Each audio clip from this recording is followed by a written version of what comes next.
ലൈംഗിക അധിക്ഷേപ കേസിൽ വ്യവസായി ബോബി ചെമ്മണ്ണൂരിന്റെ ജാമ്യാപേക്ഷ കോടതി അല്പസമയത്തിനകം പരിഗണിക്കും. ബോബി ചെമ്മണ്ണൂരിനെ അഡ്വക്കേറ്റ് ബി രാമൻപിള്ള കോടതിയിലെത്തി.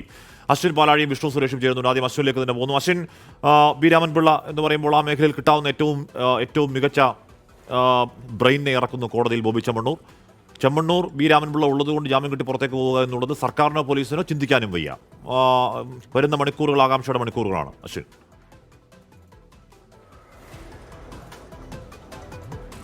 തീർച്ചയായും ഹാഷ്മി, ഏറ്റവും മികച്ച ക്രിമിനൽ അഭിഭാഷകരുള്ള ഒരാൾ കൂടിയാണ്, മുതിർന്ന അഭിഭാഷകൻ കൂടിയായ അഡ്വക്കേറ്റ് ബി രാമൻപിള്ള. പ്രസിദ്ധ കേസുകളടക്കം പ്രധാനപ്പെട്ട ഇത്തരത്തിലുള്ള കേസുകളിലെല്ലാം അദ്ദേഹം അപ്പിയർ ചെയ്തിട്ടുണ്ട്. അതിലെല്ലാം എന്താണ് വിധി ഉണ്ടായതെന്നുള്ളത് നമുക്ക് വ്യക്തവുമാണ്. എന്തായാലും ബോബി ചെമ്മണ്ണൂരിന് വേണ്ടി അദ്ദേഹം അല്പസമയം മുമ്പ് കോടതിയിൽ എത്തിയിട്ടുണ്ട്. 12:00 സെൻട്രൽ പോലീസ് സ്റ്റേഷനിൽ നിന്നും ബോബി ചെമ്മണ്ണൂരുമായുള്ള പോലീസ് സംഘം കോടതിയിലേക്ക് എത്തും. ജാമ്യം ലഭിക്കാനുള്ള കാര്യങ്ങളാണ് പ്രതിഭാഗം നിരത്തുക. അത് നമ്മൾ നേരത്തെ പറയുന്നത് പോലെ, രാവിലെ മുതൽ പറഞ്ഞതുപോലെ തന്നെ ചില വാദങ്ങൾ ഇവർ മുന്നോട്ട് വെച്ചിട്ടുണ്ട്. അതിൽ ഏറ്റവും പ്രധാനമായി സോഷ്യൽ മീഡിയയിലടക്കം നടത്തിയ പരാമർശങ്ങൾ അറിവോടുകൂടിയല്ല, അത് അബദ്ധത്തിൽ വന്നുപോയതാണ് എന്നുള്ളൊരു ഏറ്റുപറച്ചിലാണ്. അതിനൊപ്പം നടിക്ക് ചില ഉദ്ദേശങ്ങളുണ്ട് ഇതിന് പിന്നിൽ എന്നുകൂടി അവർ പറയുന്നുണ്ട്. അത് സിനിമാ പ്രമോഷനുമായി ബന്ധപ്പെട്ടൊക്കെയാണ് 4 മാസം മുമ്പ് നടത്തിയ ഒരു പരാമർശം ഇപ്പോൾ എടുത്ത് വിവാദമാക്കുന്നതെന്നും അതിന് പിന്നാലെ കേസുമായി പോകുന്നത് അങ്ങനെയുള്ള ചില ദുരുദ്ദേശങ്ങൾ ഉള്ളതുകൊണ്ടാണ് എന്നുമൊക്കെ പ്രതിഭാഗത്തിന്റെ വാദമുണ്ട്. അതിനെ ചെറുക്കുക എന്നുള്ളതാണ് പ്രോസിക്യൂഷന്റെ ഏറ്റവും പരമപ്രധാനമായ ലക്ഷ്യം. എന്തായാലും പോലീസ് ഡിജിറ്റൽ തെളിവുകളടക്കം നിരവധി തെളിവുകൾ ഈ പ്രതിക്കെതിരെ ശേഖരിച്ചിട്ടുണ്ട്. അതൊക്കെ ഇന്ന് കോടതിക്ക് മുന്നിൽ നിരത്തുകയും ചെയ്യും. അത് എത്രത്തോളം ഗുണകരമാകും പ്രതിഭാഗത്തിന്റെ ജാമ്യം നിഷേധിക്കാൻ എന്നുള്ളതൊക്കെ പ്രധാന ചർച്ചാ വിഷയമാണ്. എന്തായാലും ജാമ്യം ലഭിച്ചാൽ അത് സർക്കാരിനും പോലീസിനും ഒരുപോലെ നാണക്കേടാണ്. ഇത്രയും വേഗം ഒരു കേസിൽ പ്രതിയെ പിടികൂടി എന്നുള്ള ഒരു നല്ല പേര് നിലനിൽക്കുമ്പോൾ തന്നെ ജാമ്യം ലഭിച്ചാൽ അത് ചീത്തപ്പേരിലേക്ക് വഴിവെക്കും എന്നുള്ള കാര്യത്തിൽ സംശയമില്ല. എന്തായാലും ഏകദേശം ഒരു അരമണിക്കൂറിൽ തന്നെ സെൻട്രൽ പോലീസ് സ്റ്റേഷനിൽ നിന്ന് പ്രതിയെ ഇവിടേക്ക് കൊണ്ടുവരും. അതിനുശേഷം ജാമ്യാപേക്ഷ കൂടി കോടതി പരിഗണിക്കുന്നുണ്ട്. അതൊരു പക്ഷേ ഉച്ചയ്ക്ക് ശേഷമാണോ എന്നുള്ള കാര്യങ്ങളൊക്കെ എന്നുള്ള സംശയവും പുറത്തു വരുന്നുണ്ട്. എന്തായാലും നിലവിൽ കോടതിയിൽ രാമൻപിള്ള എത്തിയിട്ടുണ്ട്. ഹാഷ്മി, അശ്വിൻ പാലാഴിയാണ് കോടതിയിൽ നിന്ന് വിവരങ്ങൾ നൽകുന്നത്. ബി രാമൻപിള്ളയാണ് ഹാജരാവുക. ബോബി ചെമ്മണ്ണൂരിനായി അല്പസമയത്തിനകം കോടതി പരിഗണിക്കുകയും ചെയ്യും ജാമ്യാപേക്ഷ. വിഷ്ണു സുരേഷ് ചേരുന്നത്. വിഷ്ണു, ബി രാമൻപിള്ളയെ പോലെ ക്രിമിനൽ അഭിഭാഷകരിൽ മുൻനിരയിൽ നിൽക്കുന്ന ടോപ്പ് 5 അഭിഭാഷകർ എന്നൊക്കെ പറയാമെങ്കിൽ അതിലൊരാളെ, അല്ലെങ്കിൽ ദിലീപിന്റെ കേസിലടക്കം ഏറ്റവും പ്രധാനപ്പെട്ട കേസുകളിലൊക്കെ ഹാജരാകും നക്ഷത്ര വക്കീലിനെ തന്നെ ഇറക്കുന്നു ബോബി ചെമ്മണ്ണൂർ. ആ വസ്തുത പോലീസ് മനസ്സിലാക്കുന്നുണ്ടോ?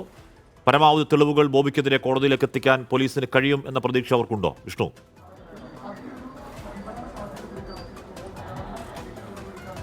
ഹാഷ്മി, പോലീസ് ബോബി ചെമ്മണ്ണൂരിനെ പൂട്ടുക എന്നത് തന്നെയാണ് ലക്ഷ്യം. പരമാവധി തെളിവുകൾ ഇതിനോടകം തന്നെ സമാഹരിക്കാൻ സാധിച്ചിട്ടുണ്ട് എന്ന് ACP ഒരു അല്പസമയം മുമ്പ് പ്രതികരിച്ചിരുന്നു. അതിൽ ഏറ്റവും പ്രധാനപ്പെട്ടത് ഹണി റോസ് തന്നെ കൈമാറിയ ഡിജിറ്റൽ തെളിവുകളാണ്. ഈ പരാമർശം നടത്തുന്നതിന്റെ വീഡിയോ ക്ലിപ്പ് അടക്കം കൈമാറിയിട്ടുണ്ട്. മറ്റൊരു പ്രധാനപ്പെട്ട തെളിവ് പോലീസ് സമാഹരിച്ചിരിക്കുന്നത് ബോബി ചെമ്മണ്ണൂർ ഇത്തരത്തിൽ സ്ഥിരമായി ദ്വയാർത്ഥ പ്രയോഗങ്ങൾ നടത്തുന്ന ആളാണെന്ന് കോടതിയെ ബോധിപ്പിക്കാനുള്ള ഒരു ശ്രമം പോലീസിന്റെ ഭാഗത്തുനിന്നുണ്ടാവും. അതുമായി ബന്ധപ്പെട്ടുള്ള വീഡിയോ ക്ലിപ്പുകൾ, അതായത് ബോബി നേരത്തെ നടത്തിയിട്ടുള്ള ഈ ചില ഓൺലൈൻ അവതാരങ്ങളൊക്കെ നടത്തിയിട്ടുള്ള അല്ലെങ്കിൽ സ്റ്റേജ് പരിപാടിയിലൊക്കെ നടത്തിയിട്ടുള്ള പരാമർശങ്ങളുടെ വീഡിയോ ക്ലിപ്പുകൾ കോടതിയിൽ നൽകും. റിമാൻഡ് റിപ്പോർട്ടിലടക്കം ആ പരാമർശം ഉണ്ടാകുമെന്നാണ് നമ്മൾ കരുതുന്നത്. ഈ കേസിൽ ബോബിയെ കസ്റ്റഡിയൽ ഇൻട്രോഗേഷന് വിധേയമാക്കേണ്ട ഒരു സാഹചര്യം കൂടി ഉണ്ട് എന്ന് നമ്മൾ മനസ്സിലാക്കുന്നു. അങ്ങനെയെങ്കിൽ കസ്റ്റഡി അപേക്ഷ നൽകും. അത് അടുത്ത ദിവസമായിരിക്കും നൽകുക, ഈ തെളിവുകളൊക്കെ പരിശോധിച്ച ശേഷം. ഒപ്പം കഴിഞ്ഞ ദിവസം ഈ രഹസ്യമൊഴി രേഖപ്പെടുത്തിയിരുന്ന ഹണി റോസിന്റെ അതും ഈ റിമാൻഡ് റിപ്പോർട്ടിൽ ഉണ്ടാകും. അങ്ങനെ ഒരു തരത്തിലും ജാമ്യം നൽകാതിരിക്കാനുള്ള എല്ലാ ശ്രമങ്ങളും പോലീസിന്റെ ഭാഗത്തുനിന്ന് ഉണ്ടാകും. ഇനി കോടതിയാണ് അതിൽ അന്തിമ തീരുമാനമെടുക്കേണ്ടത്.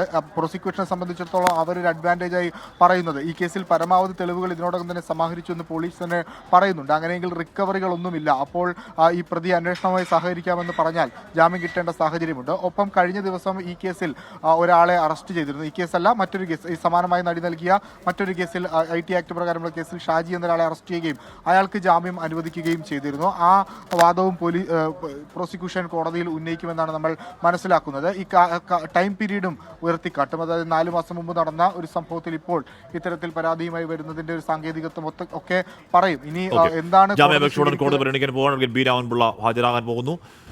നമുക്ക് നോക്കാം പോലീസ് ബോബി ചെമ്മണ്ണൂരിന്റെ ജാമ്യം തടയാൻ എന്തൊക്കെ ആയുധങ്ങൾ കോടതിയിലേക്ക് എടുക്കുന്നു തെളിവുകളുടെ രൂപത്തിൽ.